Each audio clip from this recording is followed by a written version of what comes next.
You see, until now, the focus of all world religions, including Hinduism, has always been on monotheism. A supreme personality underpinning this reality, giving different names and forms, etc., seems okay. But now we are discovering, look, again I say something very cutting. The Hindus believed in 33 million gods and goddesses.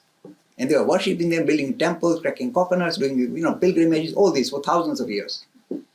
When 1,000 years ago, we were run over by, say, the Muslims and then the Christians, and our temples were demolished, our men were murdered, literally slaughtered, genocide, and our women were raped, taken into slavery for nearly a few hundred years.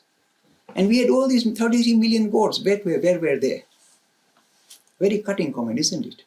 Because you see in the Indian serials, when things are down, the heroine or the hero says, but the goddess, please help me, my husband is in operating theatre. You see, God is not a fourth emergency service that you call on.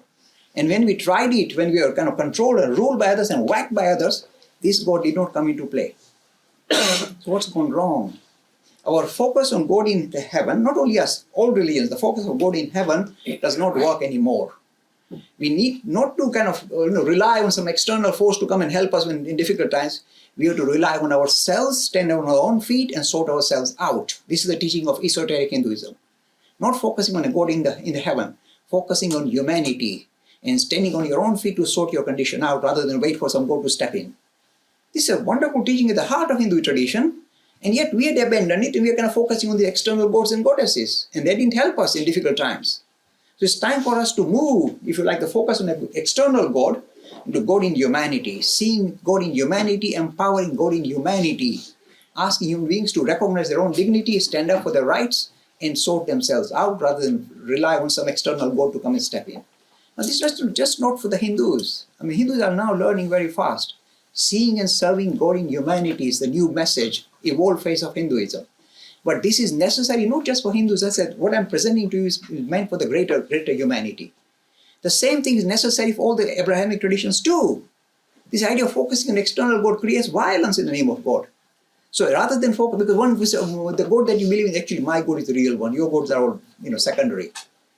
So this issue of seeing not God in heaven as some supreme personality that you focus on, because it creates cancerous behavior. Focusing on humanity, respecting humanity, seeing and serving God in humanity is the new vision. Not a monotheist idea, but the idea of God in humanity is the next vision, or the more contemporary vision of Hinduism that is not necessary for the Hindus to embrace, but for the whole world to embrace, all religions to embrace. Seeing God in humanity, my friend.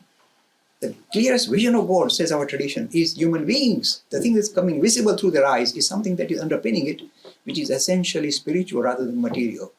Again, a very powerful thought right at the heart of Hindu tradition that needs to be readdressed, revived, and refreshed and presented to the modern world.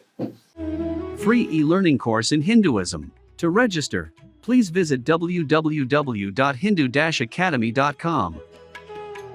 Talks on Hinduism. Sponsored by People Care. Encouraging caring for the elderly in their own homes. For more information, please visit peoplecare.com.